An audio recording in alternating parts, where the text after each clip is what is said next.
Government teacher ایسوسی ایشن اور دوسرے محکمہ جات کے ملازمین کا اکاؤنٹنٹ جنرل اے جی کے عملے کے رویے کے خلاف پرہجوم پریس کانفرنس۔ انہوں نے کہا کہ عرصہ 4 سال قبل تمام ملازمین کے ریکارڈ کو کمپیوٹرائز کرانے اور ضلع خوزدار میں نیٹ ورک کا بہانہ بنا کر اے جی ہیڈ آفس کوئٹہ منتقل کیا گیا ہے، جو کہ تمام ملازمین کے ساتھ ظلم کی انتہا ہے۔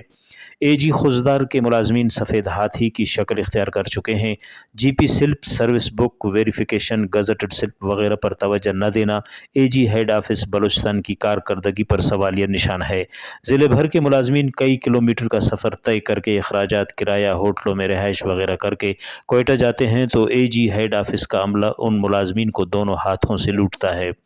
لہٰذا آج کی پریس کانفرنس کی توسط سے چیف سیکریٹری بلوچستان اے جی ہیڈ آفس بلوچستان سے پرزور اپیل کرتے ہوئے انہوں نے کہا کہ ریجنل آفس کا قیام عمل میں لایا جائے اور ریکارڈ کو مکمل نہ کرنے کے تاخیری حربے استعمال کرنے والوں کے خلاف کارروائی کی جائے۔ رپورٹ مرتضی بلوچ، وش نیوز، خوزدار۔